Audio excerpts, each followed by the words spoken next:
HSP, highly sensitive person. What does that mean? Highly sensitive child. What does that mean? A brilliant lady named Elaine Aron in 1991 coined this term, highly sensitive person. And what she did is she helped 1 in 5 people finally understand who they are and how they function. She gave a gift to so many of us, and I'm one of them. I'm one of them that has benefited from all of the wonderful work that she has done to actually help essentially categorize and create understanding around this subset of our population. You see, us HSPs, and you may be one of them, or you may have a child who is one of them, we're wired differently. We notice more things. We take in more information. We're more sensitive. We're more aware, which is not always a good thing. Because having all of these things, which could be gifts, and these are the things that have allowed me to create Holistic Minds. It's all the things that have had me keep driving to understand what makes me tick, what makes the children that I work with tick, why they suffer. HSPs, HSCs, through their wiring also have a curse in a way. Because there's a spectrum. There are those who are just sensitive, but they can function just fine. They can be in most environments, not a big deal. At some point, they get overwhelmed and they just, go on their way. And that's kind of where I am. I'm kind of in the middle. Example, for my own wedding, there was a period of time that literally my brain was just going completely haywire. And after 4 hours of music, loud music, and interacting with everyone, all I wanted to do was retreat. All I wanted to do was just go.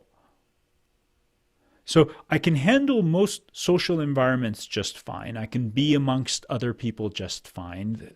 Noise does bother me. Loud, crowded spaces do bother me, but I'm okay. There's also a spectrum where the sensitivity can actually become a disorder. And this is one of the things that Elaine doesn't talk about.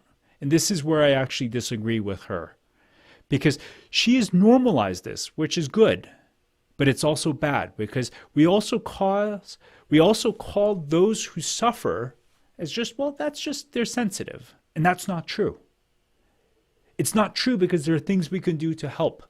There are things we can do to actually change the sensitivity so it becomes a milder version. You're still yourself. We don't change anything about the person. We just change the severity and intensity of how they experience the world. You see, in the last 15, 20 years, the occupational therapists, led by this gal named Jane Miller, actually have discovered that there is actually such a thing called sensory processing disorder, which is basically an issue with how our brain processes information from the world around us. So you think about it. We take in information through our eyes. We take in information from our ears. We take in information tactile, or skin, and also our vestibular system, which is basically how we are in three-dimensional space, how we are located with our environment. Our brain is constantly taking all this information in.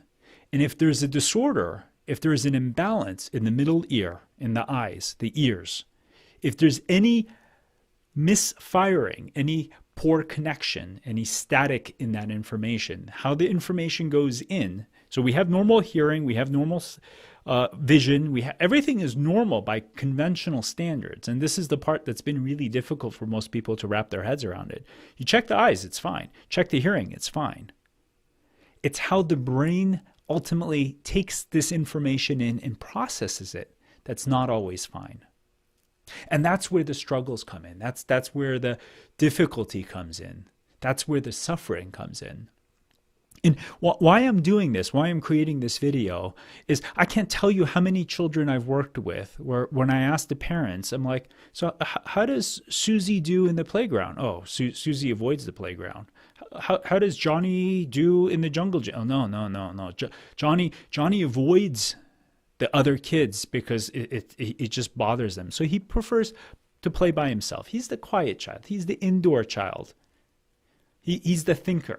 You know, we throw these terms at these kids because we want to normalize what's happening to them. But when you think about it, Why would a 5-year-old not want to be in the playground running with all the other kids? Why would they not want to be engaging and screaming and playing and be wholeheartedly engaged with other children? There's a reason for that. It's because they can't handle it. It's because they become overwhelmed. They withdraw because they need to protect themselves. And why would we normalize this when our occupational therapists have the tools to actually rewire the brain and help these children be comfortable? Because, it's not just them playing in the playground. It's not just them being able to engage with other children. It turns out that 25% of ADD, at least in my experience, is a sensory processing disorder. And we put these kids on medications, except when you really drill down into it, 1 in 4 children that are labeled with ADD, ADHD actually cannot process information. And so they can't focus, they can't concentrate, they have learning disabilities, they can't read well, they struggle with writing, even though they're brilliant. These are all processing disorders that could be fixed, that could be helped. And it's not because these children are broken. It's because they have something that limits them from experiencing life fully. It limits them from being able to reach their maximum capacity. And why I disagree with Elaine is because when we normalize this, we say, well, this handicap is okay. It just needs to be there. It's fine. The kid will ultimately do fine. And yes, they will do fine. But then it becomes part of that child's identity that I can't read well. I just don't do well in crowded spaces. And that's their self-image, which is what we've done to society. And again, it's not that all kids are on this extreme, but I would also venture and say that more kids are in this part of the spectrum than we realize. And it is not us doing any justice to this population to say everything is normal when there's this much suffering that's happening and we can do something about it. In future videos, I'm also going to talk about how HSPs have inflammatory issues, biochemical issues, nutritional deficiencies that can ultimately wreak havoc on the brain. Because when our neurochemistry is not balanced, when our braking systems don't work, that also causes a further irritation and exacerbation, and we need to be aware of all of this. So I want to share this with you because there's too many people that are labeled as, well, that's just how they are. He's just an indoor child. He just likes to play quietly. He's ADD. And we're just labeling these things. We're normalizing these things because we don't have any way of understanding it, except there's so much information out there when we know how to tap into it. And that's what I want to give you. I want you to be able to tap into this information. I want you to share this information with other people. Because these kids don't need to suffer. Adults don't need to suffer. And we have the tools out there. There's incredible therapists that are doing incredible work. And it would blow your mind if you actually could see what these OTs, these vision therapists, these auditory therapists are doing. It would blow your mind. And I'm lucky enough to see their work. And every day I have kids come back and the mom's like, yeah, he just jumped 4 grade levels. Oh, he's no longer ADD. He's sitting in the classroom focusing perfectly. Oh, he's running into the playground and playing with other kids for the first time. I don't know what happened. These are all possibilities. And these are possibilities that then change the child's life for the rest of their life. Let's make the world a brighter place for these kids. So share this information, please. And hang out because soon we'll have another video talking about these other elements of HSPs. Thanks for listening. This is Dr. K from Holistic Minds.